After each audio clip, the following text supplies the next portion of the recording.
Bismillahirrahmanirrahim. Assalamualaikum warahmatullahi wabarakatuh. Kita bertemu lagi Bapak Ibu.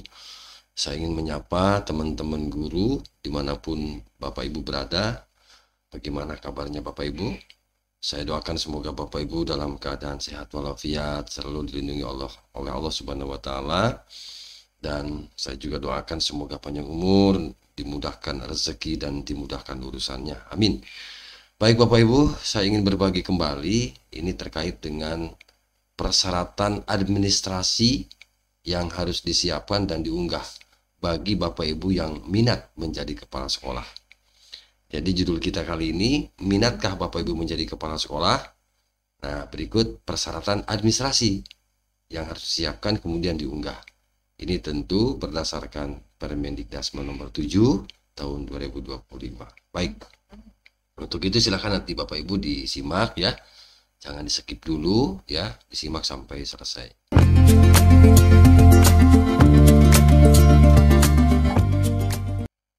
Kita lanjutkan ya Bapak Ibu, rujukan kita, obrolan kita kali ini masih merujuk kepada peraturan Mendikdasmen nomor 7 ya tahun 2025 tentang penugasan guru sebagai kepala sekolah. Baik. Kita lanjut ya Bapak Ibu. Nah, terkait dengan judul tadi, ini ada di pasal 12 ya Bapak Ibu, bahwa seleksi administrasi sebagaimana dimaksud dalam pasal 11 huruf A ya Bapak Ibu, dilaksanakan untuk guru ASN yang telah memenuhi persyaratan sebagaimana dimaksud dalam pasal 7. Nah, di pasal 7 ini saya kutip Bapak Ibu dan dipersingkat tentu ya. Ini adalah kalau pasal 7 itu terkait persyaratan untuk menjadi bakal kepala sekolah. Nah, gitu ya Bapak Ibu.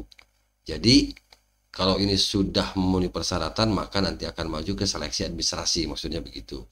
Nah, apa saja di pasal 7 itu, Bapak Ibu, persyaratan sebelum nanti mengadakan seleksi administrasi? Nah, pertama tentu harus S1 ya, atau D4. Kemudian bersertifikat pendidik. Cerdik ya. Kemudian golongan untuk ruang ini paling rendah 3C jika PNS ya. Kemudian jabatan paling tinggi maaf ya, jabatan paling rendah guru ahli pertama jika P3K. Golongan 9 setara dengan S1 atau D4. Nah, di sini ada minimalnya 8 tahun. Ini persyaratannya. Jadi kalau dari P3K 8 tahun ya.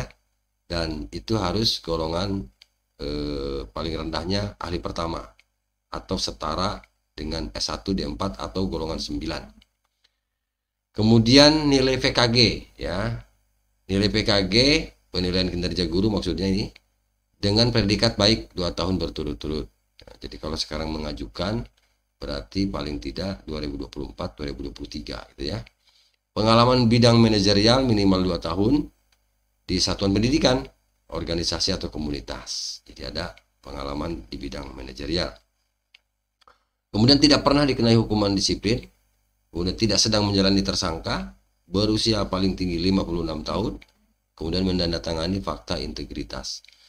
Nah, ini syarat yang harus dipenuhi ya. Nanti baru setelah itu seleksi administrasi. Kita lanjut ya Bapak Ibu. Nah, tadi di ayat 1 pasal 12 ayat 1, sekarang pasal 12 ayat 2. Guru ASN sebagaimana dimaksud pada ayat 1 tadi nanti mengunggah dokumen persyaratan administrasi. Ada 6 poin ya untuk administrasi ini, persyaratan administrasi yang harus nanti Bapak Ibu itu diunggah ya dokumen-dokumen ini pada sistem informasi yang dikelola kementerian yang gitu ya. Jadi pada sistem informasi yang dikelola oleh kementerian, diunggahnya ya pada sistem yang sudah disiapkan oleh kementerian. Apa saja itu Bapak Ibu yang nanti diunggah dokumen itu? Yang pertama PKG, penilaian kinerja guru dalam 2 tahun terakhir. Kemudian surat keterangan memiliki pengalaman manajerial paling singkat 2 tahun. Lalu surat keterangan memiliki pengalaman sebagai guru untuk guru P3K. Kemudian surat keterangan catatan kepolisian yang masih berlaku paling lama 6 bulan sejak tanggal diterbitkan. Kemudian fakta integritas bersedia ditempatkan di wilayah yang menjadi kewenangan pemerintah daerah terkait. Lalu yang terakhir, surat keterangan tidak pernah dikenai hukuman disiplin yang ditandatangani oleh atasan langsung. Jadi ada 6 poin nanti yang akan atau yang harus diunggah lewat sistem. Ini sebagai bentuk persyaratan administrasi. Ya Bapak Ibu. Kita lanjut Bapak Ibu. Ya, di ayat 3-nya verifikasi dan validasi atas persyaratan administrasi yang sudah Bapak Ibu kirim itu ya bagi BCKS ini diselenggarakan oleh pemerintah daerah. Itu Bapak Ibu, diverifikasi dan divalidasi oleh pemerintah daerah, dilakukannya oleh Dinas Pendidikan Provinsi atau Dinas Pendidikan Kabupaten Kota sesuai kewenangannya.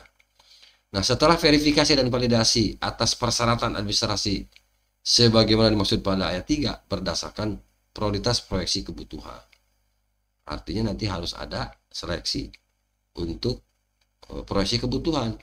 Kalau pesertanya jumlahnya banyak misalnya, ya melebihi kuota, maka itu harus ada seleksi lagi.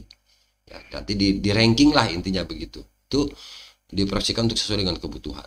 Ya, mungkin dilihat masa kerja, ya diurut begitu Bapak Ibu. Ya, nanti yang memenuhi syarat tentu sesuaikan dengan kebutuhan. Kalau misalnya ada calon bakal masalah 150 misalnya, ya kemudian yang dibutuhkan kuotanya adalah hanya 100, maka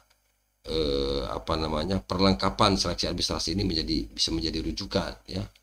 Nanti di ranking yang golongannya, kemudian masa kerjanya, nah, itu juga bisa menjadi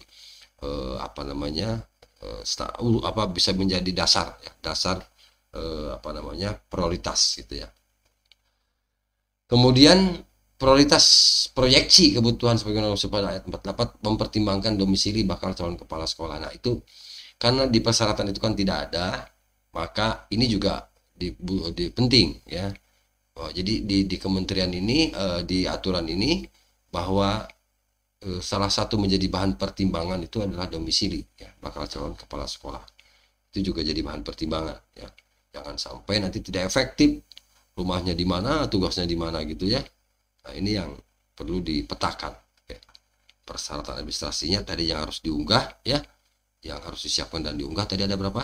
Ada 6 ya. Nah, ini ya, itu di pasal 11 ayat 2. Baik Bapak Ibu, semoga informasi ini bermanfaat ya. Terima kasih yang sudah menyimak sampai selesai. Saya doakan semoga mendapatkan pahala yang berlipat ganda. Amin. Terima kasih, semoga bermanfaat. Assalamualaikum warahmatullahi wabarakatuh.